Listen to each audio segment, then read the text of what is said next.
Question number 1 यहाँ पे कह रहा है if the HCF of 306, 657 equal to 9 then LCM of 306 and 657 equal to what. यहाँ पे देखिए 2 नंबर का एचसीएफ दे रखा और हमसे एलसीएम पूछा है।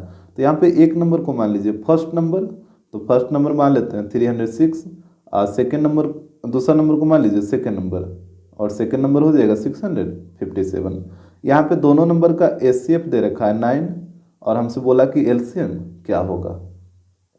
तो यहाँ पे फार्मूला तो आपको पता ही होगा, HCF multiply LCM equal to होता है first number multiply second number, यही होता है ना। इसको आप हमेशा से ध्यान रखिएगा कि HCF multiply LCM equal to होता है first number multiply second number. यहाँ पे वैल्यू पुट करिए तो एचसीएफ का वैल्यू 9 हो जाएगा, एलसीएम तो आपको निकालना है तो एलसीएम की जगह एलसीएम। फर्स्ट नंबर है 306 और सेकेंड नंबर है 657, इस तरीके से हो जाएगा। इसके बाद देखिए 9 से काटिए, इसको काटिएगा तो ये कटेगा 73 बार में, तो यहाँ पे हो जाएगा एलसीएम इक्वल टू, यहाँ पे दोनों को मल्टीप्लाई करिए तो ये आएगा 22338, तो यही आपका एलसीएम हो जाएगा। क्वेश्चन नंबर 2 यहाँ पे कह रहा है the sum of exponents of the prime factor in the prime factorization of 250 के प्राइम फैक्टराइजेशन के प्राइम फैक्टर के एक्सपोनेंट का सम बताइए। एक्सपोनेंट का मतलब होता है पावर, आप हमेशा ध्यान रखिएगा, एक्सपोनेंट का मतलब होता है पावर। तो यहाँ पे सबसे पहले 250 का प्राइम फैक्टर आप निकालिए, तो यहाँ पे लगाइए, यहाँ पे हम 5 से लगा देते हैं, तो 5 से लगाइएगा तो 50, फिर 5 से लगाइए तो 10 आ जाएगा, फिर 5 से लगाइए तो 2 आ जाएगा। तो यहाँ पे 250 का प्राइम फैक्टर हो जाएगा, 2 आया है एक बार तो 2 पे पावर 1 और इंटू 5 आया है 3 बार ना, तो 5 पे पावर 3 हो जाएगा। तो हमसे बोला था कि सम ऑफ एक्सपोनेंट क्या होगा, यानी सम ऑफ पावर। यहाँ पे लिखिए सम ऑफ एक्सपोनेंट, एक्सपोनेंट का सम क्या होगा यानी पावर का सम। तो यहाँ पे पावर 1 है और यहाँ पे पावर 3 है, तो दोनों को ऐड कर दीजिए 1 + 3, तो यहाँ पे इसका सम हो जाएगा 4।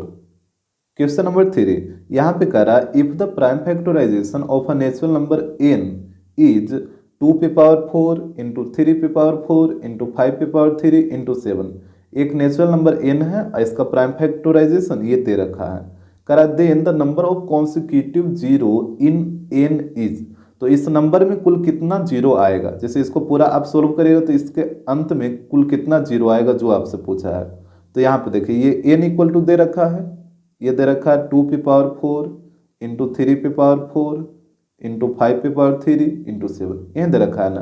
तो यहाँ देखिए आपको पता है कि 2 ही डिजिट को मल्टीप्लाई करने पे जीरो आता है, एक 2 और एक 5, यही 2 को मल्टीप्लाई करेगा तो जीरो आएगा। अब आप बोलिएगा कि जीरो को भी तो मल्टीप्लाई करेंगे किसी के साथ तो जीरो हो जाएगा, तो जीरो को आपको नहीं लेना है, जीरो को छोड़कर सिर्फ 2 और 5 को ही मल्टीप्लाई करेगा तो जीरो आएगा, तो इसी को आपको ध्यान रखना है। तो यहाँ पे पहले नोट कर लीजिए, यहाँ पे हो जाएगा for number of zero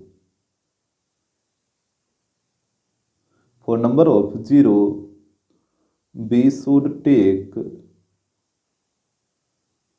only 2 and 5। Zero के लिए हमको सिर्फ 2 और 5 को लेना है। तो यहाँ पे देखिए यहाँ पे 2 पे पावर 4 है और 5 पे पावर 3 है, तो सिर्फ ये जो भी नंबर का प्राइम फैक्टराइजेशन दे रखा होगा उससे 2 और 5 को बाहर निकाल लीजिएगा। तो यहाँ पे हम 2 और 5 को बाहर निकालें। अब देखिए 2 पे पावर 4 है तो इसको आप लिखिएगा 2 इंटू 2 इंटू 2 इंटू 2, इस तरीके से। अब 5 पे पावर 3 है तो इसको 3 बार मल्टीप्लाई करिएगा। अब यहाँ पे देखिए ये 5 इंटू 2 करिएगा तो एक जीरो आ जाएगा, यहाँ पे 10 आएगा ना, तो एक जीरो यहाँ पे आ जाएगा। फिर 5 इंटू 2 करेगा तो एक 10 यहाँ पे आ जाएगा, और फिर यहाँ पे देखिए 5 इंटू 2 करेगा तो फिर एक 10 आएगा, यहाँ पे 10 आएगा, यहाँ पे 10 आएगा और यहाँ पे भी 10 आएगा। अब इस 2 का तो मल्टीप्लीकेशन किसी का साथ होगा नहीं, तो यहाँ पे देखिए कितना जीरो आ गया, 3 जीरो, तो इसका आंसर हो जाएगा, यहाँ पे लिख देते हैं, इसका आंसर हो जाएगा 3। यानी इस नंबर को जब आप पूरा कैलकुलेट करिएगा तो इसके लास्ट में 3 ही जीरो रहेगा। तो पूरा कैलकुलेट नहीं करना आपको, सिर्फ और सिर्फ 2 और 5 को बाहर निकाल लेना है। और यहीं से आप देख लीजिएगा कि कितना पेयर बना है, तो 2 और 5 का 1 पेयर, 2 पेयर और 3 पेयर, तो यहाँ पे 3 जीरो आ जाएगा। अब देखिए इसका एक सेकेंड तरीका भी है जो कि बहुत ही आसान है, यहाँ पे लिख लीजिए सेकेंड मेथड। तो देखिए यहाँ पे सबसे पहले तो आपको 2 और 5 को बाहर निकाल ही लेना है, तो ये 2 पे पावर 4 इंटू 5 पे पावर 3 हो जाएगा। इसके बाद क्या करना रहता है ना कि 2 और 5 का सिर्फ पावर को देखना, वो भी पावर मिनिमम होना चाहिए। जैसे यहाँ पे पावर 4 है और यहाँ पे पावर 3 है, सिर्फ आप पावर को देखिएगा, तो यहाँ पे पावर 4 है और यहाँ पे पावर 3 है, तो जो मिनिमम पावर रहेगा वही आपका आंसर हो जाएगा। तो 4 और 3 में मिनिमम कौन है, छोटा, यही है ना 3, तो यही आपका आंसर हो जाएगा। यानी इस नंबर में टोटल 3 जीरो आएगा। तो इस तरीके से आप आसानी से पता कर सकते हैं। तो हमेशा याद रखिएगा कि 2 और 5 का जो मिनिमम पावर रहेगा वही आपका आंसर हो जाएगा। यहाँ पे पावर 4 था, यहाँ पे पावर 3, तो ये दोनों में छोटा कौन है, 3 है, तो यही आपका आंसर हो जाएगा। क्वेश्चन नंबर 4, यहाँ पे बोल रहा है इफ 2 पे पावर 3 इंटू 3 पे power a into b into 7 is the prime factorization of 2520। यहाँ पे ये जो दे रखा है ये प्राइम फैक्टराइजेशन इस नंबर का दे रखा है, तो हमसे बोला कि 5a plus 2b equal to क्या होगा। जैसे देखिए यहाँ पे 2520 का प्राइम फैक्टराइजेशन दे रखा है 2 पे पावर 3 इंटू 3 पे power a into b into 7। यहाँ तक तो कोई दिक्कत नहीं होगा। ये जो प्राइम फैक्टराइजेशन दे रखा है वो इस नंबर का दे रखा, तो यहाँ पे लिख दिए और हमसे बोला 5a प्लस 2b का वैल्यू बताइए। तो देखिए यहाँ पे आप 2520 का प्राइम फैक्टराइजेशन निकालिए, 2520 का यहाँ पे देखिएगा, यहाँ पे लगाइए 2 से तो 1260, फिर लगाइए 2 से तो यह आ जाएगा 630, फिर लगाइए 2 से तो यहाँ पे कितना बार में कटेगा 315, फिर आप लगाइए 5 से तो 63, और फिर लगाइए 3 से 21, और फिर लगाइए 3 से तो 7 आ जाएगा। तो यहाँ पे इसका प्राइम फैक्टराइजेशन हो जाएगा 2 पे पावर 2 आया है कितना बार, 3 बार ना, तो 2 पे पावर 3, उसके बाद 3 आया है 2 बार, तो यहाँ पे हो जाएगा 3 पे पावर 2, 5 आया है 1 बार तो 5 पे पावर 1, और 7 भी आया 1 बार तो 7 पे पावर 1। इस तरफ रहने दीजिए 2 पे पावर 3 इंटू 3 पे power a into b into 7। पहले आप इतना ध्यान से देखिए कि ये चीज़ आपको समझ आ रहा है कि नहीं आ रहा है। जैसे 2520 का प्राइम फैक्टराइजेशन दे रखा था ये वाला, और हम यहाँ पे निकाल लिए कि 2520 का प्राइम फैक्टराइजेशन क्या आ रहा है, तो यहाँ पे ये चीज़ आ गया। अब हम कंपेयर कर लेंगे, जैसे देखिए ए वाला और बी वाला को देखिएगा, तो ये है 3 पे पावर a और यहाँ पे है 3 पे पावर 2, तो दोनों को कंपेयर करिए। 3 पे पावर 2 इक्वल टू हो जाएगा 3 पे पावर a, तो जब दोनों का बेस सेम तो पावर भी सेम हो जाएगा। हमेशा ध्यान रखिएगा कि अगर दोनों का बेस सेम रहेगा तो पावर भी सेम हो जाएगा। तो यहाँ पे 2 है, यहाँ पे a है, तो a का वैल्यू आ जाएगा 2। आ रहा बात समझ में। इसके बाद यहाँ पे b है और b के जगह पे यहाँ पे क्या है 5 है ना, तो इसको कंपेयर करिए 5 को b के साथ, तो यहाँ पे हो जाएगा 5 पे पावर 1 इक्वल टू b, तो यहाँ तो b का वैल्यू 5 हो जाएगा। 5 पे पावर 1 का मतलब 5 ही ना, तो b का वैल्यू 5 हो गया। इस तरीके से तो a और b का वैल्यू कैसे निकला आपको आ रहा है समझ में। जैसे देखिए सेम बेस वाला को सेम के साथ कंपेयर करेगा, तो जैसे यहाँ पे 3 पे पावर 2 था, यहाँ 3 पे पावर a था, तो 3 पे पावर 2 का कंपेयर 3 पे पावर a के साथ हो गया। अब यहाँ पे बेस सेम तो पावर भी सेम हो गया, तो a का वैल्यू 2 आ गया। अब यहाँ पे कहिएगा कि यहाँ तो बेस में 5 है, यहाँ पे बेस में b है, तो यहाँ पे हमको कैसे पता चलेगा। तो जैसे आप अरेंज करके लिखे हैं ना 2 3 5 7, इधर भी 2 3 और लास्ट में 7 है, तो जाहिर सी बात है ये 5 वाला ही रहेगा। तो यहाँ पे b का कंपेयर हो जाएगा 5 पे पावर 1 से। अब 5 पे पावर 1 का मतलब 5, तो b का वैल्यू 5। अब यहाँ पे हमको वैल्यू निकालना है 5a प्लस 2b का, तो यहाँ पे निकाल लीजिए 5a प्लस 2b, तो यहाँ पे हो जाएगा 5 a की जगह 2 रखिए तो 5 इंटू 2 प्लस 2 इंटू, अब b की जगह 5 रखना है तो 2 इंटू 5, तो यहाँ पे हो जाएगा 10 प्लस 10 डेट मीन्स 20, तो इसका वैल्यू आ जाएगा 20। क्वेश्चन नंबर 5, यहाँ पे बोल रहा है इफ 2520 इक्वल टू 2 पे पावर a इंटू 3 पे पावर b इंटू 5 पे पावर c इंटू 7 पे power d, then a plus b minus 2c minus 3d equal to what. यहाँ पे देखिए 2520 का प्राइम फैक्टराइजेशन दे रखा है, तो आप यहाँ पे सबसे पहले 2520 का प्राइम फैक्टराइजेशन निकालिए। तो यहाँ पे हम ऑलरेडी इसको निकाल रखे हैं, तो यहाँ पे हम नोट कर देते हैं। यहाँ पे देखिए 2520 इक्वल टू दे रखा है 2 पे पावर a इंटू 3 पे पावर b इंटू 5 पे पावर c इंटू 7 पे पावर d, इस तरीके से। अब देखिए यहाँ पे इसका जो प्राइम फैक्टराइजेशन निकालना है उसको लिखिए, तो यहाँ पे 2 आया है 3 बार, तो ये हो जाएगा 2 पे पावर 3 इंटू 3 आया है 2 बार, तो ये हो जाएगा 3 पे पावर 2, 5 आया है 1 बार, तो ये हो जाएगा 5 पे पावर 1, और 7 भी आया 1 बार तो 7 पे पावर 1, और यहाँ पे हो जाएगा 2 पे पावर a इंटू 3 पे पावर b इंटू 5 पे पावर c इंटू 7 पे पावर d। इसको देखिए आप कंपेयर कर लीजिए सेम बेस वाले को सेम के साथ, तो यहाँ पे 2 पे पावर 3 है, इधर 2 पे पावर a है, तो यहाँ पे दोनों का बेस आपको सेम दिख रहा है ना, यहाँ भी 2 यहाँ भी 2, तो जब बेस सेम तो पावर भी सेम हो जाएगा, तो ए का वैल्यू कितना हो जाएगा 3। तो यहाँ पे आ गया ए का वैल्यू 3। कैसा है आपको आ रहा है समझ में। इसके बाद 3 पे पावर 2 का कंपेयर करिए 3 पे पावर बी के साथ, तो यहाँ पे भी दोनों का बेस सेम, तो पावर को सेम करिए, तो यहाँ पे भी बी का वैल्यू 2 आ जाएगा, तो बी का वैल्यू आ गया 2। इसके बाद 5 पे पावर 1 का कंपेयर करिए 5 पे पावर सी के साथ, तो यहाँ भी दोनों का बेस क्या है सेम है, तो पावर भी सेम हो जाएगा, तो सी का वैल्यू बताइए, सी का वैल्यू 1 हो जाएगा। फिर 7 पे पावर 1 का कंपेयर करिए 7 पे पावर डी के साथ, तो यहाँ भी दोनों का बेस 7, तो पावर को सेम करिए, तो डी का वैल्यू हो जाएगा 1। तो इस तरीके से पहले आप ए बी सी और डी का वैल्यू निकाल लीजिए। इसके बाद आपको वैल्यू निकालना है a plus b minus 2c minus 3d का, तो यहाँ पे पुट कर दीजिए, तो ए के जगह 3, बी के जगह 2 और सी का वैल्यू है 1, तो 2 इंटू 1 2 ही रहेगा, और डी का ही वैल्यू 1 है, तो -3 इंटू 1 -3 रहेगा। अरे बस समझ में, तो देखिए 3 से 3 कट गया और 2 से 2 कट गया, तो यह आ जाएगा 0, यानी इसका आंसर आएगा 0। क्वेश्चन नंबर 6, यहाँ पे कह रहा है if A and B are 2 positive coprime integer. A और बी क्या है, तो ए और B 2 positive coprime positive integer है। तो यहाँ पे बोला कि सर दैट इस प्रकार से कि a equal to 12b then HCF of a common 12 equal to what. जैसे देखिए यहाँ पे a और b के बारे में क्या बोला कि ये 2 पॉजिटिव को प्राइम इंटीजर है, तो यहाँ पे पहले इसको लिख लीजिए, here a and b are 2 positive coprime integer. अब इसके बाद देखिएगा ए और बी जब 2 पॉजिटिव को प्राइम इंटीजर है, तो आप को प्राइम इंटीजर का पेयर ले लीजिए। जैसे आपको बताया था ना कि को प्राइम नंबर कैसे लिखते हैं, कोई भी 2 लगातार नंबर लिख दीजिए वो को प्राइम नंबर हो जाएगा। जैसे 2 3 या फिर 3 4 या फिर 5 6, या फिर दूसरा तरीका था कि कोई भी 2 प्राइम नंबर ले लीजिए। जैसे यहाँ पे एक 2 ले लेते हैं, एक 5 ले लेते हैं, दोनों प्राइम नंबर है, कोई भी 2 प्राइम नंबर ले सकते हैं। जैसे 7 9 9 नहीं होगा 11, 7 और 11, इस तरीके से बहुत सारा हो सकता है। तो यहाँ पे आप किसी भी एक पेयर को उठा लीजिए। जैसे मान लीजिए हम इस पेयर को उठा लेते हैं, तो यहाँ पे जो पहला नंबर है वो हो जाएगा ए और दूसरा नंबर हो जाएगा बी हो जाएगा, इस तरीके से। तो यहाँ पे देखिए एक को मान लेते हैं let a equal to 2 and b equal to मान लीजिए 3। आप किसी भी पेयर को ले सकते हैं, ठीक है। तो यहाँ पे ए का वैल्यू हम 2 ले लिए, बी का वैल्यू 3 ले लिए। हमसे बोला था HCF बताइए a कॉमन 12 का, a कॉमन 12 का HCF क्या होगा। तो यहाँ पे देखिएगा HCF ऑफ A12 पूछा, तो यहाँ पे हो जाएगा HCF ऑफ a का वैल्यू कितना, a का वैल्यू अब आप 2 मत रखिएगा, यहाँ पे दे रखा है a इक्वल टू 12b है, यहाँ पे देख रहे हैं कंडीशन। तो यहाँ पे देखिए a इक्वल टू दे रखा है 12b, तो यहाँ से a इक्वल टू हो जाएगा 12 और b का वैल्यू कितना 3 है ना, 12 इंटू 3, तो यहाँ से a का वैल्यू निकल जाएगा 36। तो a की जगह रखिए 36, तो यहाँ पे हो जाएगा 36 कॉमन 12।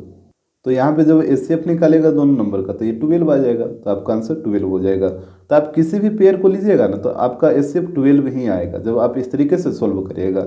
इसका एक दूसरा तरीका भी है, वो भी आप देख लीजिए। यहाँ पे हमसे बोला था HCF ऑफ a कॉमन 12 का, और a का वैल्यू दे रखा है ना, यहाँ पे देखिए a का वैल्यू 12 भी दे रखा है, तो यहाँ पे हो जाएगा HCF ऑफ a की जगह 12b पुट करिए और कॉमन 12 हो जाएगा। अब यहाँ पे दोनों नंबर का HCF बताइए क्या होगा। तो यहाँ पे देखिए 12 है जो 12b को क्या करेगा डिवाइड कर देगा, तो यहाँ पे HCF 12 हो जाएगा। जैसे 12b में अगर आप 12 से डिवाइड करिएगा तो पूरा पूरी कट जाएगा ना, और आपको पता है कि यदि एक नंबर दूसरे नंबर को कम्प्लीटली डिवाइड कर देगा तो वहीं उसका HCF हो जाता है। जैसे हम आपसे बोलेंगे कि 2 और 4 का HCF बताइए, तो आप क्या बताइएगा, इसका HCF 2 आएगा, क्योंकि 2 4 को कम्प्लीटली डिवाइड कर देगा तो इसका HCF 2 हो जाएगा। किसी भी नंबर पे जैसे 4 और 8 ले लीजिए, तो यहाँ पे 4 8 को क्या करेगा कम्प्लीटली डिवाइड कर देगा, तो यहाँ पे इसका HCF 4 हो जाएगा। तो उसी प्रकार यहाँ भी 12b को क्या कर रहा है कम्प्लीटली डिवाइड कर दे रहा है, तो यहाँ पे भी HCF 12 हो जाएगा। तो ये था आपका सेकेंड मेथड और वो था फर्स्ट मेथड, तो जो आपको सही लगे उससे आप बना लीजिए। क्वेश्चन नंबर 7, यहाँ पे करा if 2 positive integers m and n are expressible in the form m equal to a square b cube and n equal to a cube b square where a and b are prime numbers, then HCF बताइए m और n का और LCM बताइए m और n का। यहाँ पे देखिए 2 पॉजिटिव इंटीजर है m और n, m इक्वल टू दे रखा है a स्क्वायर बी क्यू और n इक्वल टू दे रखा है ए क्यू बी स्क्वायर, इस तरीके से। तो हमसे बोला कि दोनों नंबर का एचसीएफ क्या होगा और एलसीएम क्या होगा, तो बारी बारी से निकाल लीजिए। पहले एचसीएफ निकालिए, एचसीएफ ऑफ एम और एन। तो यहाँ पे देखिए एचसीएफ में आपको क्या बताया था कि दोनों में जो आएगा उसी को सिर्फ आपको नोट करना है। तो यहाँ पे दोनों में कौन आ रहा है, ए भी आ रहा है और बी भी आ रहा है। तो यहाँ पे लिखिए ए इंटू बी। इसके बाद जहाँ तक पावर का बात है तो एचसीएफ का मतलब होता है हाईएस्ट कॉमन फैक्टर, लेकिन आपको पावर लेना है लोएस्ट वाला। तो यहाँ पे हमेशा रखेगा एच फॉर हाईएस्ट, लेकिन पावर आपको लेना है लोएस्ट। तो यहाँ पे ए पे पावर 2 है, यहाँ पे ए पे पावर 3 है, तो 2 और 3 में लोएस्ट कौन है, 2 ना। तो यहाँ पे आ जाएगा 2। इसके बाद बी पे पावर यहाँ पे 2 है, यहाँ पे 3 है, तो 3 और 2 में लोएस्ट पावर कौन है, 2 है, तो यहाँ पे भी आ जाएगा 2। तो इसका एचसीएफ हो जाएगा a square into b square. इसके बाद इसका एलसीएम निकालिए। तो एलसीएम में आपको बताया था कि सारे प्राइम नंबर को लिख लेना है। तो यहाँ पे 2 ही प्राइम नंबर तो आ रहा है, एक ए और एक बी, इसके अलावा तो कोई तीसरा है नहीं। तो यहाँ पे लिखिए ए इंटू बी। और यहाँ पे ध्यान दीजिएगा एलसीएम में एल फोर होता है लोएस्ट, लेकिन आपको पावर लेना है हाईएस्ट। हमेशा याद रखिए एल फोर लोएस्ट, लेकिन पावर लेना है हाईएस्ट। तो ए का पावर 2 और यहाँ पे 3, तो हाईएस्ट पावर 3 है, तो यहाँ पे आ जाएगा 3।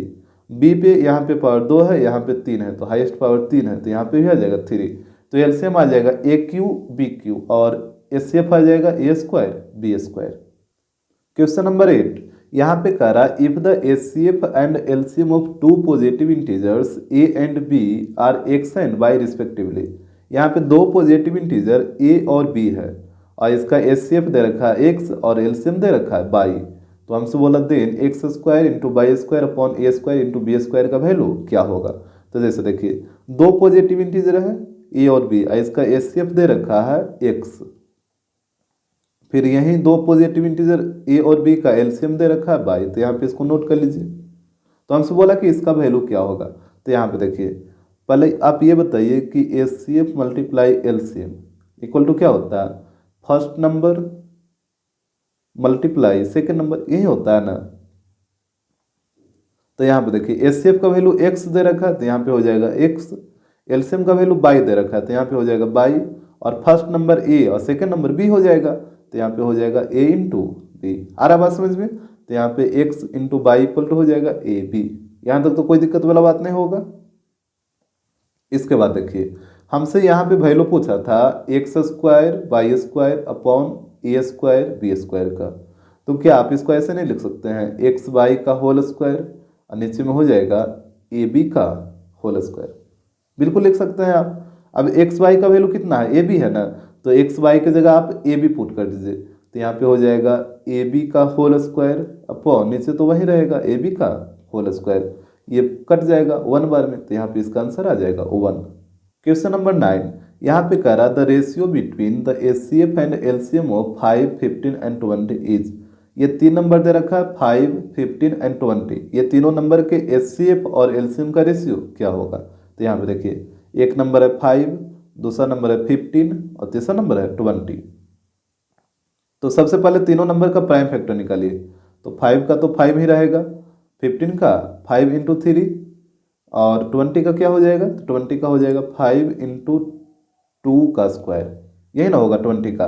अब हमसे बोला था कि एचसीएफ और एलसीएम का रेशियो क्या होगा, यानी HCF upon LCM equal to what. तो यहाँ पे देखिए एचसीएफ हम कैसे निकालते हैं, जो तीनों में रहेगा उसी को आपको नोट करना है। तो यहाँ पे देखिए तीनों में कौन है, 5 है, तो यहाँ पे 5 हो जाएगा। इसके बाद यहाँ पे एचसीएफ का मतलब होता है हाईएस्ट कॉमन फैक्टर, लेकिन आपको पावर लेना है लोएस्ट। तो यहाँ पे 5 भी पावर 1, यहाँ भी 1 और यहाँ भी 1, तो पावर तो 1 ही रहेगा। इसके बाद एलसीएम में आइए। तो एलसीएम में क्या होता है कि सारे प्राइम नंबर को पहले आपको नोट कर लेना है। तो यहाँ पे प्राइम नंबर कौन कौन आ रहा है, 5 आ रहा है, 3 आ रहा है और 2 आ रहा है। तो सबको लिखिए 5 इंटू 3 इंटू 2, यही ना 3 प्राइम नंबर आ रहा है। इसके बाद एलसीएम होता है एल फॉर लोएस्ट, लेकिन पावर लेना है हाईएस्ट। हमेशा अपोजिट सोचना है, एल फॉर लोएस्ट लेकिन पावर लेना है हाईएस्ट। तो यहाँ पे देखिए 5 का हाईएस्ट पावर तो तीनों जगह तो 1 है, तो यहाँ पे तो 1 रहेगा। फिर 3 पे पावर 1, तो यहाँ पे भी 1 ही रहेगा। और 2 पे पावर 2 है, तो यहाँ पे हाईएस्ट पावर 2 हो जाएगा। यहाँ पे काट दीजिए 5 से 5 को, तो ऊपर में 1 आ जाएगा, नीचे में देखिए 2 का स्क्वायर 4 और 4 इंटू 3 12, यानी इसका रेशियो आएगा 1:12। क्वेश्चन नंबर 10 यहाँ पे कह रहा the HCF and LCM of 2 numbers are 33 and 264 respectively. दो नंबर है और दो नंबर का एचसीएफ दे रखा है 33 और एलसीएम दे रखा है 264। इसके बाद पढ़िए, करा when the first number is completely divided by 2 the quotient is 33। कह रहा है कि जब फर्स्ट नंबर को 2 से कंप्लीटली डिवाइड कर दिया जाता है तो क्वोशिएंट आता है 33। Then the other number is, तो दूसरा नंबर क्या होगा जो हमसे पूछा है। तो यहाँ पे देखिए 2 नंबर का बात है और यहाँ पे 2 नंबर कौन होगा, तो यहाँ पे आप लेट कर लीजिए, let 2 numbers are a and b. यहाँ पे हम मान लेते हैं कि 2 नंबर क्या है, तो 2 नंबर ए और बी है। तो यहाँ पे दोनों नंबर का एचसीएफ दे रखा है 33 और एलसीएम दे रखा है 264। तो यहाँ पे इसको नोट कर लीजिए, यहाँ पे एचसीएफ ऑफ ए और बी ये दे रखा है 33 और यहाँ पे हो जाएगा LCM of a and b ये दे रखा है 264। यहाँ तक तो कोई दिक्कत नहीं है। इसके बाद देखिए यहाँ पे बोला कि when the first number is completely divided by 2। First number को जब 2 से डिवाइड किया जाता है तो वो कम्प्लीटली डिवाइड हो जाता है और क्वोशिएंट बचता है 33। तो यहाँ पे फर्स्ट नंबर यही है ना ए, तो इसको डिवाइड करिए 2 से। जब इसको आप 2 से डिवाइड करते हैं तो यहाँ पे क्वोशिएंट बचता है 33 और ये कम्प्लीटली डिवाइड हो जाता है। तो कम्प्लीटली डिवाइड का मतलब रिमाइंडर बचेगा 0। इतना तो बात आपको आ रहा है समझ में। अगर कोई भी नंबर कम्प्लीटली डिवाइड हो रहा है तो यहाँ पे रिमाइंडर 0 ही बचेगा ना। अब देखिए यहाँ पे ए इक्वल टू क्या हो जाएगा, डिवाइडेंड इक्वल टू होता है divisor into quotient plus remainder. आ रहा बात समझ में। डिवाइडेंड इक्वल टू होता है divisor into quotient plus remainder. तो डिवाइडेंड की जगह ए है तो ए इक्वल टू हो जाएगा डिवाइजर इंटू क्वोशिएंट, तो 2 इंटू 33 प्लस रिमाइंडर, तो यहाँ पे प्लस 0। तो ए का वैल्यू आ जाएगा 2 इंटू 33 तो 66 अब प्लस 0 करेगा तो 66 ही रहेगा। तो ए का वैल्यू कैसे निकला आपको आ रहा है समझ में। तो इस तरीके से ए का वैल्यू आपको निकालना था। तो यहाँ पे ए इक्वल टू आ गया 66 और सेकेंड नंबर तो आपको निकालना ही है तो बी इक्वल टू भाट हो जाएगा। तो यहाँ पे लगाइए formula, HCF multiply LCF equal to होगा first number multiply second number, यही होता है। अब यहाँ पे वैल्यू पुट करिए तो एचसीएफ का वैल्यू कितना 33, तो यहाँ पे आ जाएगा 33 इंटू एलसीएम का वैल्यू है 264, तो यहाँ पे आएगा 264। फर्स्ट नंबर कितना लाए थे, यहाँ पे देखिए फर्स्ट नंबर आया 66 और सेकंड नंबर बी है तो बी तो आपको निकालना ही है। अब यहाँ पे काटिए 33 से ये 2 बार में कटेगा, फिर 2 से इसको काट दीजिए तो ये कटेगा 132 बार में, तो इधर बच गया 132 और उस तरफ बच गया बी, यानी जो सेकेंड नंबर आएगा वो आएगा 132। क्वेश्चन नंबर 11, यहाँ पे करा 2 numbers are in the ratio 21:17। 2 number का रेशियो दे रखा है 21:17। इफ देयर एचसीएफ इज 5 और दोनों नंबर का एचसीएफ है 5, देन द नंबर्स आर, तो वो नंबर क्या क्या होगा। जैसे देखिए 2 नंबर का रेशियो दे रखा है ना, ये नंबर नहीं है 2 नंबर का रेशियो है, तो यहाँ पे लेट कर लीजिए उसको एक्स के टर्म में। तो यहाँ पे हो जाएगा let the numbers be, let the numbers be, इसको हम मान लेते हैं 21x और रेशियो 17x। देखिए जब भी रेशियो के टर्म में रहे ना तो आप उसको x के टर्म में लेट कर लीजिए। और यहाँ पे दोनों नंबर का एचसीएफ 5 दे रखा था तो यहाँ पे लिख लीजिए एचसीएफ दे रखा है 5। अब जब एचसीएफ 5 दे रखा है तो यहाँ पे आप दोनों नंबर का एलसीएम निकाल लीजिए। तो यहाँ पे देखिए फर्स्ट नंबर है 21x और सेकेंड नंबर है 17x। पहले दोनों नंबर का प्राइम फैक्टर निकालिए तो देखिए कैसे निकलेगा। 21 का प्राइम फैक्टर क्या होगा 3 इंटू 7 और इंटू एक्स है ना, तो यहाँ पे इंटू एक्स भी लिखना होगा। आ रहा ना बात समझ में। जैसे 21 के साथ एक्स मल्टीप्लाई में है, एक्स को मल्टीप्लाई में तो रखना ही होगा। इसके बाद 17 का प्राइम फैक्टर निकालिए तो ये तो 17 ही रहेगा क्योंकि ये प्राइम नंबर है, और एक्स इंटू में तो एक्स को इंटू में रखिए।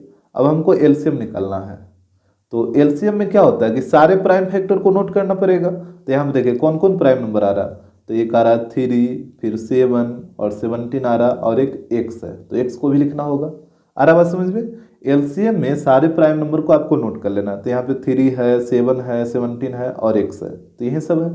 और एलसीएम में क्या होता है एल फॉर लोएस्ट, लेकिन आपको पावर लेना है हाईएस्ट। तो यहाँ पे देखिए 3 तो एगो है ही है तो पावर तो 1 ही रहेगा, 7 भी 1 है तो पावर 1 ही रहेगा, 17 भी 1 है तो पावर 1 ही रहेगा, और एक्स यहाँ पे है और यहाँ पे है, दोनों जगह पावर 1 तो पावर 1 ही रहेगा। तो एलसीएम आपका इतना ही रहेगा। यहाँ पे मल्टीप्लाई करिए तो 21 इंटू 17 इंटू एक्स। अब इसको पूरा मल्टीप्लाई मत करिए, इतना ही रहने दीजिए। अब देखिए इसके बाद तो HCF है 5 और LCM आ गया 21 इंटू 17 इंटू एक्स। तो पहले आप यहाँ तक ध्यान से देख लीजिए कि यहाँ तक तो कोई दिक्कत ना है। इसके बाद देखिए यहाँ पे होता है HCF multiply LCM equal to first number multiply second number. अब यहाँ पे पुट करिए तो HCF का वैल्यू कितना है 5 है, तो यहाँ पे हो जाएगा 5। LCM का वैल्यू ये आप निकाले हैं तो यहाँ पे रखिए, तो ये हो जाएगा 21 into 17 into x equal to first number. तो फर्स्ट नंबर ये हो जाएगा और सेकेंड नंबर ये हो जाएगा, तो यहाँ पे रख दीजिए 21x इंटू 17x। यहाँ पे काट छाट करिए 21 और 17 से 21 और 17 कटेगा, x से x कटेगा, तो इस तरफ बच गया 5 और उस तरफ देखिए ये वाला x बचा है, तो x का वैल्यू आ गया 5। अरे बस समझ में कैसे x का वैल्यू निकला, तो हमसे बोला था दोनों नंबर क्या होगा, तो यहाँ पे दोनों नंबर यही रिलेट किए हैं 21x और 17x, तो यहाँ पे लिख दीजिए लास्ट में सो नंबर्स आर, फर्स्ट नंबर था कितना 21x, तो यहाँ पे हो जाएगा 21 इंटू 5, तो यह आ जाएगा 105।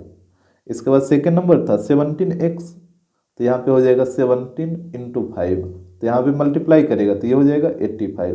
तो फर्स्ट नंबर हो जाएगा 105 और सेकेंड नंबर हो जाएगा 85। क्वेश्चन नंबर 12 यहाँ पे कह रहा है given that LCM of 91 and 26 equal to 182, then HCF of 91 and 26 equal to what. यहाँ पे देखिए दो नंबर है 91 और 26, इसका LCM दे रखा 182, तो बोला कि इसका HCF क्या होगा। तो यहाँ पे देखिए जैसे एक को मान लीजिए फर्स्ट नंबर, तो फर्स्ट नंबर मान लेते हैं 91 और दूसरा को मान लीजिए सेकेंड नंबर, तो सेकेंड नंबर हो जाएगा 26। अब यहाँ पे दोनों नंबर का LCM दे रखा है कितना 182 और इसका HCF आपको बताना है, तो HCF इक्वल टू हो जाएगा भाट। अब देखिए फार्मूला आपको पता है कि LCM multiply HCF equal to होता है first number multiply second number. यहाँ पे वैल्यू पुट कर दीजिए, तो LCM का वैल्यू 182, HCF तो आपको निकालना है, तो HCF की जगह HCF। फर्स्ट नंबर आप माने हैं 91, तो यहाँ पे आ जाएगा 91 और सेकेंड नंबर को माने हैं 26, तो यहाँ पे आ जाएगा 26। इसके बाद यहाँ पे इसको काटिए, तो यहाँ पे 91 से ये कट जाएगा 2 बार में और 2 से ये कट जाएगा 13 बार में, तो यहाँ पे आप देख रहे हैं कि HCF का जो वैल्यू आ रहा है वो आ रहा है 13, तो HCF इक्वल टू हो जाएगा 13। क्वेश्चन नंबर 13 यहाँ पे कह रहा है 2 numbers are in the ratio 3:4। 2 number का रेशियो दे रखा है 3:4 एंड देयर LCM इज 120, और दोनों नंबर का LCM दे रखा है 120, तो बोला कि the sum of the numbers is, तो दोनों नंबर का सम क्या होगा। तो सबसे पहले आप दोनों नंबर निकालिएगा तब ना दोनों नंबर का सम निकालिएगा। तो यहाँ पे देखिए दोनों नंबर का रेशियो दे रखा है, तो यहाँ पे मान लीजिए लेट द नंबर्स आर, यहाँ पे x के टर्म में मान लीजिए 3x/4x। जब भी रेशियो में दे रखे तो आप उसको x के टर्म में मान लीजिए, तो यहाँ पे हम मान लीजिए कि दो नंबर है, फर्स्ट नंबर हो गया 3x और सेकेंड नंबर हो गया 4x, और यहाँ पे LCM दे रखा 120, तो इसको भी नोट कर लेते हैं, ये हो जाएगा 120। अब यहाँ पे आपको क्या करना है ना कि दोनों नंबर का HCF निकालना होगा। जैसे LCM तो दे रखा है तो दोनों नंबर का HCF निकालिए, तो यहाँ पे एक नंबर है 3x और दूसरा नंबर है 4x। यहाँ पे इसका प्राइम फैक्टर निकालिए, तो 3 का तो 3 रहेगा, तो 3 और इंटू एक्स है तो इंटू एक्स लिखिए।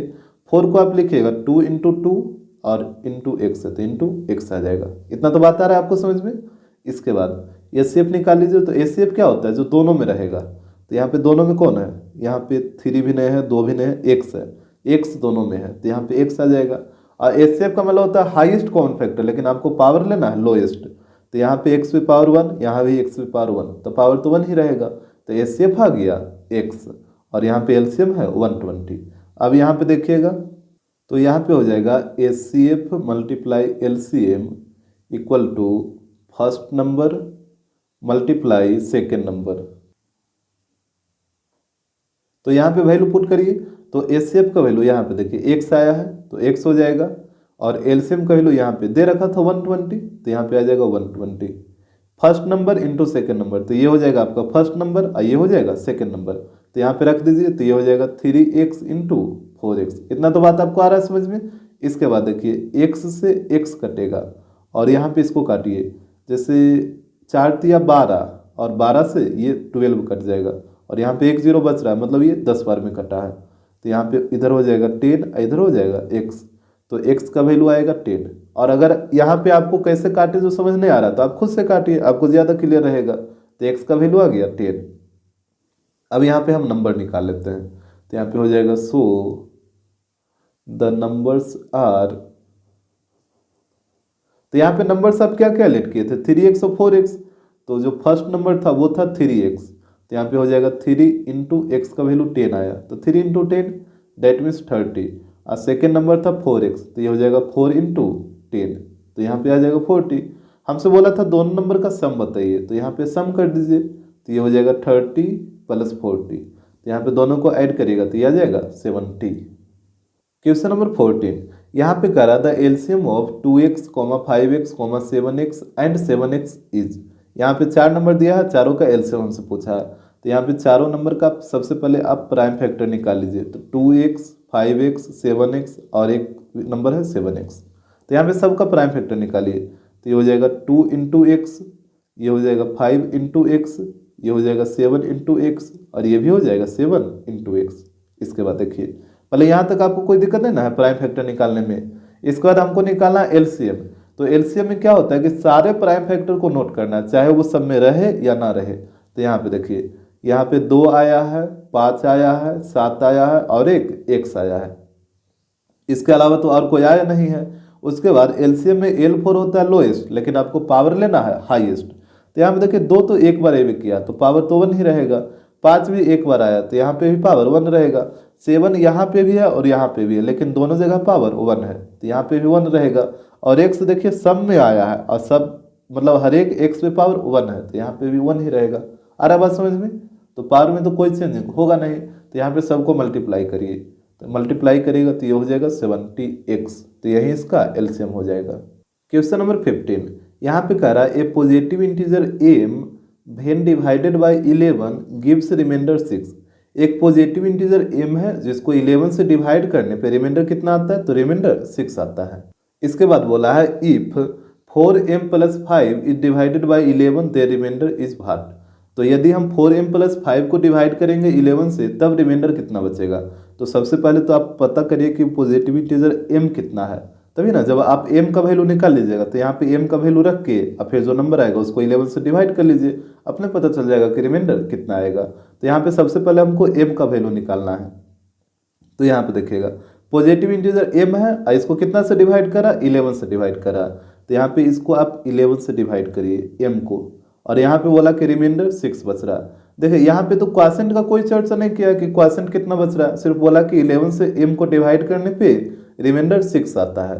तो यहाँ पे क्वोशिएंट कुछ भी हो सकता है, जैसे एक बार में भी लगा सकते हैं आप, चाहिए तो 2 बार में भी लगा सकते हैं। जैसे देखिए m को 11 से डिवाइड करिए और यहाँ पे बोला कि रिमाइंडर 6 बचेगा, तो यहाँ पे आप 2 बार में भी लगा सकते हैं, या फिर m को 11 से डिवाइड करिए और यहाँ पे बोला रिमाइंडर 6 बचना चाहिए तो आप 3 बार में भी लगा सकते हैं। मतलब इसका बहुत सारा क्वोशिएंट मतलब कुछ भी हो सकता है, 1 2 3 4 5 6 कुछ भी हो सकता है, क्योंकि क्वोशिएंट के बारे में तो ये बोला ही नहीं कि क्वोशिएंट कितना बच सकता है, तो यहाँ पे कुछ भी हो सकता है। अब देखिए m का वैल्यू निकालिए, तो यहाँ पे आप पढ़ चुके हैं कि डिवाइडेंड इक्वल टू होता है divisor into quotient plus remainder, ये चीज आप पढ़ चुके हैं ना कि डिवाइडेंड इक्वल टू होता है divisor into quotient plus remainder. तो यहाँ पे डिवाइडेंड है m, तो m इक्वल टू हो जाएगा डिवाइजर इंटू क्वोशिएंट, तो 11 इंटू 1 प्लस रिमाइंडर, तो यहाँ पे हो जाएगा प्लस 6। तो यहाँ से m इक्वल टू हो जाएगा 11 इंटू 1 11 और 11 प्लस 6, यहाँ पे आ जाएगा 17।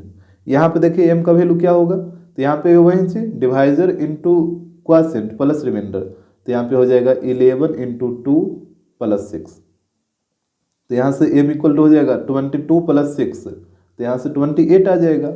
और यहाँ से देखिए m का वैल्यू क्या आ रहा है, तो यहाँ पे भी divisor into quotient plus remainder, तो यहाँ पे हो जाएगा 11 इंटू 3 और प्लस 6, तो यहाँ से m इक्वल टू हो जाएगा 33 प्लस 6, तो कितना होगा 39 हो जाएगा ना।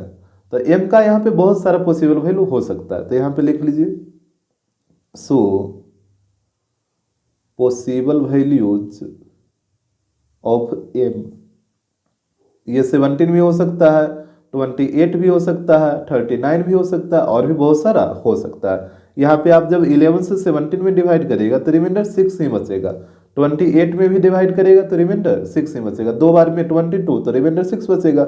यहाँ पे 3 बार में लगाइए तो 33 तब भी रिमाइंडर 6 ही बचेगा। तो इस तरीके से आपको m का वैल्यू निकाल लेना है। हमसे बोला था कि 4m + 5 को जब हम 11 से डिवाइड करेंगे तब रिमाइंडर कितना बचेगा। तो यहाँ पे देखिए, यहाँ पे बात हुआ है 4m + 5 का। तो यहाँ पे m का वैल्यू आप कोई भी ले लीजिए, 17, 28, 13 कुछ भी। जैसे हम यहाँ पे 17 ले लेते हैं, तो यहाँ पे ले लीजिए टेक m = 17। तो यहाँ पे पुट करिए तो ये हो जाएगा 4 × 17 + 5। तो यहाँ पे कितना आ जाएगा 68 + 5, ये आ जाएगा 73। अब इस 73 को डिवाइड करिए 11 से, आपको खुद पता चल जाएगा रिमाइंडर कितना आ रहा है। यहाँ पे डिवाइड करिए तो कितना बार में 6 बार में लगेगा 66। यहाँ पे घटाइए तो 7, तो यहाँ पे रिमाइंडर कितना आ गया 7 आ गया। तो यहाँ पे हो जाएगा रिमाइंडर = 7। कैसे निकालें आपको आ रहा है समझ में। जैसे m का तो वैल्यू पहले हम निकाल लिए, इसके बाद m का आप कोई भी वैल्यू यहाँ पे पुट करिए 4m + 5 में। तो यहाँ m = हम 17 ले लिए, तो 17 यहाँ पे रखने पे, इसको सॉल्व करने पे नंबर आया 73। तो अब इस नंबर को 11 से डिवाइड करिए, तो यहाँ पे जब इस नंबर को 11 से डिवाइड किए तो यहाँ पे रिमाइंडर आ गया 7। आप कोई भी वैल्यू लीजिएगा ना तब भी रिमाइंडर 7 ही आएगा। क्वेश्चन नंबर 16, यहाँ पे करा the LCM of a smallest prime number and the smallest odd composite number. Smallest prime number और स्मॉलेस्ट ऑड कंपोजिट नंबर दोनों का एलसीएम क्या होगा, जो हमसे पूछा है। तो यहाँ देखिए स्मॉलेस्ट प्राइम नंबर क्या होता है, ये तो 2 होता है, ये तो आपको ही पता है। स्मॉलेस्ट प्राइम नंबर 2 होता है, और स्मॉलेस्ट कंपोजिट नंबर नहीं है, स्मॉलेस्ट ऑड कंपोजिट नंबर है। तो स्मॉलेस्ट ऑड कंपोजिट नंबर क्या होगा, जैसे देखिए स्मॉलेस्ट कंपोजिट नंबर 4 होता है, 4 के बाद 6 आएगा, और 6 के बाद 8 आएगा, और 8 के बाद 9 आएगा, और 9 के बाद फिर आएगा आगे। लेकिन आपको ऑड लेना है ना, तो ये तो इवन है, ये भी इवन, ये भी इवन, तो ऑड यहीं पे है 9। तो आपका जो स्मॉलेस्ट ऑड कंपोजिट नंबर होगा वो हो जाएगा 9। तो यहाँ पे दोनों का एलसीएम निकाल लीजिए। तो यहाँ पे हो जाएगा एलसीएम ऑफ 2 और 9। तो यहाँ पे आप इसका खुद निकाल लीजिए, 2 और 9 का एलसीएम कितना आएगा 18 आएगा। तो यहाँ पे इसका वैल्यू हो जाएगा 18। क्वेश्चन नंबर 17, यहाँ पे करा the LCM of a smallest prime number and the smallest composite number. Smallest prime number और स्मॉलेस्ट कंपोजिट नंबर दोनों का एलसीएम बताइए, एलसीएम क्या होगा। तो सबसे पहले आप बताइए कि स्मॉलेस्ट प्राइम नंबर क्या होता है। तो ये 2 होता है, ये तो आपको ही पता है। और स्मॉलेस्ट कंपोजिट नंबर तो ये 4 होता है ना, तो यहाँ पे 4 हो जाएगा। अब दोनों का एलसीएम निकाल लीजिए। तो यहाँ पे हो जाएगा एलसीएम ऑफ 2 और 4। तो इसका एलसीएम निकालेगा तो कितना आएगा 4 आएगा। तो यहाँ पे इसका वैल्यू हो जाएगा 4। क्वेश्चन नंबर 18, यहाँ पे करा 6n can not and with 0 4 खाली स्थान वैल्यू ऑफ n। यानी कहने का मतलब है कि n का कौन सा वैल्यू यहाँ पे पुट करें, तो 6n है जो कभी भी 0 से एंड नहीं होना चाहिए, ठीक है। तो यहाँ पे देखिए अगर कोई भी नंबर 0 से एंड हो रहा है तो उसके प्राइम फैक्टर में 2 और 5 आएगा ही आएगा। जैसे यहाँ पे देखिए, जैसे 10 है तो 10 का प्राइम फैक्टर निकालेगा तो 2 × 5। अगर आप 20 का निकालिए तो ये हो जाएगा 2 × 2 × 5। तो यहाँ पे भी देखिए 2 और 5 आया, यहाँ पे भी आया। अगर आप 30 का निकालिएगा तो ये आ जाएगा 2 × 3 × 5। तो यहाँ पे भी आप देख रहे हैं कि 2 और 5 आया, भले और दूसरा भी नंबर आ गया लेकिन 2 और 5 तो आया ना। तो उसी प्रकार यहाँ पे हम निकालेंगे 6n का प्राइम फैक्टर। तो यहाँ पे निकालिए तो ये हो जाएगा 2 × 3। अब पूरा पे पावर n है तो पूरा पे पावर n डालिए। अब जब ब्रैकेट हटाइएगा तो ये हो जाएगा 2 पे पावर n × 3 पे पावर n, और यहाँ पे 6 पे पावर n। इसके बाद 2 पे पावर n का मतलब और 3 पे पावर n का मतलब क्या हुआ कि इसके प्राइम फैक्टर में सिर्फ और सिर्फ 2 और 3 आ रहा है। जैसे n का वैल्यू यदि आप 1 रखिएगा तो यहाँ पे हो जाएगा 2 पे पावर 1 × 3 पे पावर 1। इस तरीके से इसका मतलब 2 आया एक बार, 3 आया एक बार। अगर आप n की जगह 2 रखिएगा तो ये हो जाएगा 2 पे पावर 2 और 3 पे पावर 2। इसका मतलब हुआ कि 2 आया 2 बार, 3 आया 2 बार, लेकिन आ तो रहा है सिर्फ 2 और 3 ही, इसके अलावा तो कुछ दूसरा आ नहीं रहा है। यदि आप n की जगह 3 पुट कर दीजिए तो ये हो जाएगा 2 पे पावर 3 × 3 पे पावर 3। इसका मतलब 2 आया 3 बार और 3 भी आया 3 बार, लेकिन आ तो रहा है सिर्फ और सिर्फ 2 और 3, जबकि आना चाहिए क्या 2 और 5। अगर ये 0 से एंड होगा तब इसमें आना चाहिए 2 और 5, लेकिन आ रहा है इसमें 2 और 3। यानी ये नंबर कभी भी 0 से एंड नहीं होगा। 0 से एंड ये कब होता है, जब इसमें 2 और 5 आता है, लेकिन यहाँ पे सिर्फ आ रहा है 2 और 3। तो यहाँ पे आप कुछ भी वैल्यू पुट कर दीजिए n की जगह कुछ भी, तो ये कभी भी 0 से एंड नहीं होगा। और यहाँ पे आप चेक भी कर सकते थे, तो आप जैसे एक चीज़ हमेशा ध्यान रखिएगा कि जब भी बोले कि 0 से इंड ना हो तो इसके प्राइम फैक्टर निकाल लीजिए और देखिए कि उसमें 2 और 5 आ रहा है कि नहीं यार। अगर 2 और 5 नहीं आएगा तो ये कभी भी 0 से इंड नहीं होगा, क्योंकि 0 से इंड होने वाले नंबर के प्राइम फैक्टर में हमेशा 2 और 5 रहेगा ही रहेगा। और जबकि यहाँ पे हम प्राइम फैक्टर निकालें तो 2 और 3 आया, तो जब 2 और 3 आया तो ये कभी भी 0 से इंड नहीं होगा। और यहाँ पे आप डायरेक्टली वैल्यू पुट करके भी देख सकते थे। जैसे यहाँ पे 6n है, तो जैसे आप n की जगह 1 रखिए तो 6 तो 6 हो जाएगा। n की जगह 2 रखिए तो 6 तो 36 हो जाएगा। n की जगह 3 रखिए तो यहाँ पे आ जाएगा 6। n की जगह 4 रखिए तो 6 इसका वैल्यू आएगा 1296। तो ये हमेशा लास्ट में 6 ही आएगा, ये 0 से तो कभी इंड ही नहीं होगा। तो यहाँ पे हो जाएगा for any value of n, n का हम कोई भी वैल्यू पुट कर दें तो ये 6n है जो कभी भी 0 से इंड नहीं होगा। क्वेश्चन नंबर 19 यहाँ पे करा if n is a natural number then number of consecutive zeros in 7n is. करा कि n है जो नेचुरल नंबर है तो 7n में कुल कितना जीरो आएगा। जैसे n की जगह जब आप 1 पुट करिएगा तो 7 आ जाएगा, n की जगह 2 पुट करिएगा तो 49 आ जाएगा। तो उसी प्रकार पूछा कि n एक नेचुरल नंबर है तो 7n में कुल कितना जीरो आएगा। तो जैसे देखिए आपको पता है कि कोई भी नंबर अगर 0 से इंड होता है तो उसके प्राइम फैक्टराइजेशन में 2 और 5 आएगा ही आएगा, मतलब उसके फैक्टर में 2 और 5 रहेगा ही रहेगा। जैसे 20 का निकालिए तो 2 × 2 × 5, तो यहाँ पे भी आप देख रहे हैं 2 और 5 आ रहा है। अगर 30 का निकालेगा तो 2 × 3 × 5, तो यहाँ पे भी आप देख रहे हैं कि 2 और 5 आ ही रहा है। तो अगर कोई भी नंबर 0 से इंड होगा तो उसके फैक्टर में 2 और 5 रहेगा ही रहेगा। तो यहाँ पे बात था 7n का, तो इसका भी फैक्टर निकालिए। तो 7 का फैक्टर निकालेगा तो ये तो 7 × 1, इसको और क्या लिख सकते हैं 7 × 1 ही ना, पे पावर n।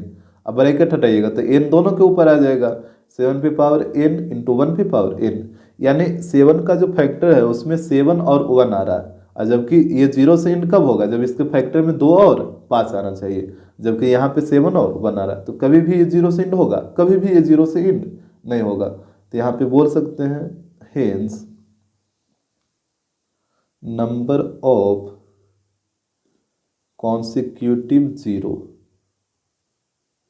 इसमें कुल कितना जीरो आएगा तो एक भी नहीं, तो इसका आंसर हो जाएगा 0। आ रहा बात समझ में, यानी 7 पे पावर n का, यहाँ पे तो आप वैल्यू भी पुट करके देख सकते थे। जैसे 7 पे पावर n था तो n की जगह 1 रखिए तो 7 पे पावर 1 तो 7, उसके बाद n की जगह 2 रखिए तो ये आ जाएगा 49। इसके बाद 7 पे पावर n की जगह 3 रखिए तो 49 × 7 कितना हो जाएगा, ये हो जाएगा 243, सॉरी यहाँ पे 343 होगा। तो यहाँ पे आप देख रहे हैं कि कुछ भी आप वैल्यू रखिएगा ना यहाँ पे n की जगह, तो यहाँ पे कभी भी लास्ट में 0 आएगा ही नहीं, एक भी 0 नहीं आएगा। तो यहाँ पे हो गया number of consecutive zero equal to 0। Question number 20 यहाँ पे कह रहा if the least prime factor of 2 positive integers a and b are 5 and 13। यहाँ पे 2 पॉजिटिव इंटीजर है a और b, और उसका जो लीस्ट प्राइम फैक्टर का मतलब उसका सबसे छोटा प्राइम फैक्टर वो है 5 और 13। तो बोला कि then the least prime factor of a + b, तो a + b का लिस्ट प्राइम फैक्टर क्या होगा। तो सबसे पहले आप बताइए कि जैसे यहाँ पे 2 पॉजिटिव इंटीजर था a और b, तो यहाँ पे a और b का पॉसिबल वैल्यू क्या क्या हो सकता है। जैसे बोला कि a का जो लिस्ट प्राइम फैक्टर मतलब सबसे छोटा प्राइम फैक्टर है वो है 5, तो कौन कौन नंबर है जब जिसका सबसे छोटा प्राइम फैक्टर 5 आ सकता है, आप सोच के बताइए। तो यहाँ पे पहला तो नंबर 5 हो जाएगा, क्योंकि 5 का जब आप प्राइम फैक्टर निकालिएगा तो 5 का प्राइम फैक्टर में सिर्फ और सिर्फ 5 रहेगा। आ रहा बात समझ में। इसके बाद दूसरा नंबर क्या हो सकता है, तो दूसरा नंबर होगा 25। अगर आपके दिमाग में 10 आ रहा है तो वो नहीं हो सकता है, क्योंकि अगर 10 का आप फैक्टर निकालेगा तो ये होगा 2 × 5, इसमें तो छोटा प्राइम फैक्टर 2 हो गया, 5 कहाँ हुआ। आपको ऐसा नंबर लेना है जिसका छोटा प्राइम फैक्टर 5 होना चाहिए, और 25 का जब आप फैक्टर निकालेगा तो इसमें 5 × 5 आएगा, तो यहाँ पे 5 है तो 25 हो जाएगा। उसी प्रकार 125 भी हो सकता है। इस तरीके से ए का बहुत सारा वैल्यू पॉसिबल है। कैसे निकल रहा है वैल्यू पता चला आपको। जैसे वैसा नंबर ले लीजिए जिसका सबसे छोटा प्राइम फैक्टर 5 ही रहना चाहिए। अब जैसे आप 15 ले लीजिएगा तो 15 का फैक्टर निकालेगा तो 3 × 5 हो जाएगा, तो इसमें तो छोटा प्राइम फैक्टर 3 हो गया ना, 5 कैसे होगा। तो यहाँ पे अब जैसे 5 लीजिएगा तो सिर्फ एक ही फैक्टर आ रहा है 5, तो 5 रह जाएगा। 25 लीजिएगा तो इसमें सिर्फ 5 × 5 आ रहा है, तो यहाँ पे भी 5 रह जाएगा। तो इस तरीके से आपको ए का वैल्यू लेना है। और बी के बारे में बोला था कि बी का जो सबसे छोटा प्राइम फैक्टर है वो है 13, तो पहला नंबर तो हो जाएगा 13 ही। आ रहा बात समझ में। अब दूसरा नंबर क्या होगा, तो अगर आपके दिमाग में 26 आ रहा है तो बिल्कुल भी नहीं होगा, क्योंकि 26 का प्राइम फैक्टर निकालेगा तो ये हो जाएगा 2 इंटू 13, और यहाँ पे तो छोटा प्राइम फैक्टर 2 है, तो फिर 13 कैसे पॉसिबल है। अरे बस समझ में। तो दूसरा नंबर क्या होगा पता नहीं, लेकिन एक नंबर तो आपको पता चल गया ना कि एक नंबर 13 होगा, तो यही दो से आपको काम हो जाएगा। तो यहाँ पे हमसे पूछा कि ए और बी का लिस्ट प्राइम फैक्टर क्या होगा, तो यहाँ पे ए और बी का वैल्यू निकाल लीजिए, ए प्लस बी का।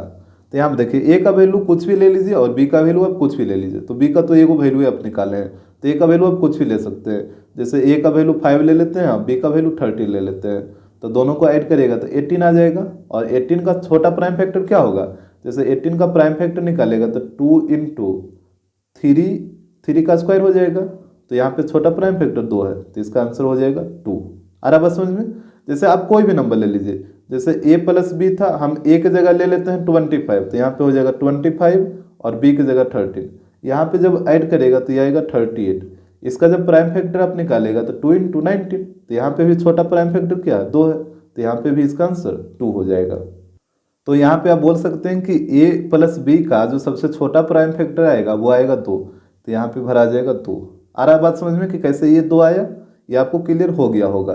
क्वेश्चन नंबर 21 यहाँ पे कह रहा है the decimal expansion of 17/8 will terminate after खाली स्थान पैलेसेज ऑफ डेसिमल, यानी 17/8 का जो डेसिमल एक्सपेंशन होगा वो कितने पैलेस के बाद टर्मिनेट होगा। तो यहाँ पे देखिए इस टाइप का क्वेश्चन हम ऑलरेडी आपको बता रखे हैं कि इसमें 2 और 5 का मैक्सिमम पावर देखना रहता है। जैसे यहाँ पे 8 को 2 पे पावर 3 लिखिएगा, और यहाँ पे आप बोलिएगा कि 5 तो है ही नहीं है, तो 5 को आप 5 पे पावर 0 भी लिख सकते हैं ना।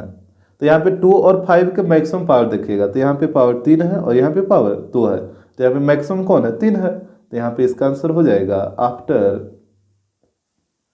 3 पैलेसेज ऑफ डेसिमल। तो इस तरीके से इसको आप आसानी से बना सकते हैं। अब बाकी फिर तो एक लॉन्ग मेथड है ही जो आपको आता ही है, तो यहाँ पे इसको इसी तरीके से आप बनाइएगा कि 2 और 5 का मैक्सिमम पावर आप देख लीजिएगा। तो यहाँ पे 2 का पावर 3 था, 5 का पावर 0, तो मैक्सिमम कौन है, 3 है, तो ये हो जाएगा after 3 places of decimal. Question number 22 यहाँ पे कह रहा है 1 of the 3 consecutive positive integer is always divisible by. कह रहा है कि 3 कॉन्सिक्यूटिव पॉजिटिव इंटीजर लेना है, उसमें से जो एक होगा वो हमेशा किससे डिविजिबल होगा। देखिए ये जो क्वेश्चन है वो एक्सरसाइज 1.1 का क्वेश्चन नंबर 4 है, ये वहाँ पे आप प्रूफ करके इसको बना चुके हैं। तो यहाँ पे सिर्फ हम आपको एग्जाम्पल लेके समझा देंगे। जैसे यहाँ पे 3 कॉन्सिक्यूटिव पॉजिटिव इंटीजर लेना, तो आप कुछ भी ले लीजिए, जैसे हम ले लेते हैं 1, 2 और 3, और भी लीजिए दूसरा, जैसे हम ले लेते हैं 2, 3 और 4, ये भी 3 लगातार है।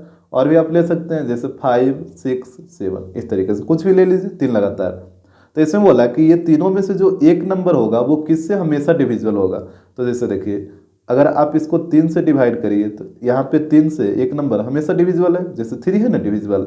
जैसे इसमें देखिएगा तो इसमें भी 3 से एक नंबर ये वाला बीच वाला डिविजिबल है, और इसमें भी आप देखिएगा 3 से एक नंबर 6 जो कि डिविजिबल है। तो यही हमसे पूछा था कि ये 3 कॉन्सिक्यूटिव पॉजिटिव इंटीजर में से जो एक नंबर होगा वो ऑलवेज किससे डिविजिबल होगा। तो इसमें देखिए ऑलवेज 3 से डिविजिबल होगा। अब यदि यहाँ पे आपके दिमाग में सवाल आ रहा है कि 2 से भी तो कट सकता है, कि 2 से यहाँ पे ये कट गया, 2 से यहाँ पे ये दोनों कट गया, और 2 से यहाँ पे ये वाला कट गया, लेकिन एक चीज़ आप ध्यान दीजिए यहाँ पे सिर्फ 1 का बात हुआ है, तो 2 से तो यहाँ पे एक नंबर कट जाएगा, लेकिन यहाँ पे 2 से 2 नंबर कट जाएगा। अरे बस समझ में, यहाँ पे देखिए 2 से यहाँ पे 2 नंबर कट जाएगा, और यहाँ पे 2 से एक नंबर कटेगा। तो यहाँ पे 2 हर जगह सेटिस्फाई नहीं ना होगा। जैसे 2 से, जैसे यहाँ पे समझिए 1, 2, 3 था, यहाँ पे 2, 3, 4 है, और यहाँ पे 5, 6, 7 है। अगर आप 2 से काटिएगा तो यहाँ पे 2 से तो एक नंबर कट गया, लेकिन यहाँ पे 2 से क्या हुआ, 2 नंबर कट जा रहा है, और जबकि यहाँ पे 2 से एक ही नंबर कट रहा है। तो 2 जो है वो हर जगह सेटिस्फाई नहीं कर रहा, कभी 2 है जो 2 नंबर को काट रहा है, तो कभी 2 एक नंबर को काट रहा है, लेकिन यहाँ पे सिर्फ एक ही नंबर का बात है, 2 नंबर का तो बात हुआ नहीं है। यहाँ पे सिर्फ बोला कि 3 कॉन्सिक्यूटिव पॉजिटिव इंटीजर में से सिर्फ और सिर्फ एक ही डिविजिबल होना चाहिए, और वो किससे होगा, तो वो 3 से होगा। जैसे 3 से यहाँ देखिए एक नंबर, यहाँ भी 3 से एक नंबर, और यहाँ भी 3 से एक नंबर कटेगा। आप कोई भी 3 लगातार लीजिए तो 3 से एक ही नंबर कटेगा, लेकिन 2 से कभी एक कट जाएगा तो कभी 2 कट जाएगा, तो इसी कारण 2 यहाँ पे पॉसिबल नहीं है। तो यहाँ पे इसका आंसर हो जाएगा 3, तो यहाँ पे भरा जाएगा 3। ये क्लियर हो गया हो। क्वेश्चन नंबर 23 यहाँ पे बोल रहा है 6n can not end with digit 5 for खालिस्तान वैल्यू ऑफ n, यानी n के किस वैल्यू के लिए 6n है जो कभी भी 5 से इंड नहीं होना चाहिए। मतलब n का कौन सा वैल्यू यहाँ पे पुट करें तो 6n का जो वैल्यू आए वो 5 से इंड नहीं होना चाहिए। तो पहले आप एक चीज समझिए कि कोई भी नंबर यदि 5 से इंड हो रहा है तो उसके प्राइम फैक्टर में 5 आएगा ही आएगा। जैसे देखिए आप एक नंबर ले लीजिए 5, तो 5 का प्राइम फैक्टर तो सिर्फ 5 रह जाएगा। आप दूसरा नंबर लीजिए 15, तो यहाँ पे आएगा 3 इंटू 5, तो देखिए यहाँ पे भी प्राइम फैक्टर में 5 आया ना। आप कोई भी नंबर लीजिए तो अगर 5 से इंड हो रहा है तो उसके प्राइम फैक्टर में 5 आएगा ही आएगा इस तरीके से। तो यहाँ पे हम 6n का पहले प्राइम फैक्टर निकालेंगे और देखेंगे कि इसमें 5 आ रहा है कि नहीं आ रहा है। तो यहाँ पे 6 को क्या लिखिएगा 2 इंटू 3, अब पूरा पे पावर n है तो पूरा पे पावर n हो जाएगा। तो यहाँ पे हो जाएगा 6 पे पावर n इक्वल टू, देखिए ये ब्रैकेट हटाइएगा तो n दोनों के ऊपर आ जाएगा, तो 2 पे पावर n इंटू 3 पे पावर n। तो यहाँ पे 6 पे पावर n का प्राइम फैक्टर हो गया 2 पे पावर n इंटू 3 पे पावर n। इसका मतलब इसके प्राइम फैक्टर में सिर्फ और सिर्फ 2 आ रहा है और 3 आ रहा है। आ रहा बात समझ में। जैसे अगर आप n के जगह 1 पुट कर दिए तो n के जगह 1 पुट करिएगा तो 2 पे पावर 1 इंटू 3 पे पावर 1 होगा। इसका मतलब 2 आया एक बार, 3 आया एक बार, लेकिन आया तो सिर्फ 2 और 3 ही, इसके अलावा तो कोई दूसरा आया नहीं। जैसे n के जगह आप 2 पुट कर दीजिए तो ये हो जाएगा 2 पे पावर 2 इंटू 3 पे पावर 2। इसका मतलब हो कि 2 आया 2 बार और 3 भी आया 2 बार, लेकिन आया तो सिर्फ 2 और 3, इसके अलावा तो कोई दूसरा नंबर आ नहीं रहा है। जैसे आप 3 पुट कर दीजिए तो ये हो जाएगा 2 पे पावर 3 इंटू 3 पे पावर 3। तो यहाँ पे भी 2 आया 3 बार और 3 आया 3 बार, लेकिन आ तो रहा है सिर्फ 2 और 3 ही। इसका मतलब यह हुआ कि 6 पे पावर n के प्राइम फैक्टर में सिर्फ और सिर्फ 2 और 3 आ रहा है। और जबकि अगर ये 5 से इंड होता तो इसके प्राइम फैक्टर में एक 5 आता ही आता, लेकिन यहाँ पे 5 आया नहीं ना। तो आप बोल सकते हैं कि यहाँ पे n का आप कुछ भी वैल्यू पुट करिए तो ये कभी भी 5 से इंड नहीं हो सकता है। तो यहाँ पे हो जाएगा 4n, यानी n का आप कुछ ही वैल्यू पुट करेगा तो ये कभी भी जो नंबर आएगा वो 5 से इंड नहीं होगा। इसको तो आप डायरेक्टली भी चेक कर सकते थे।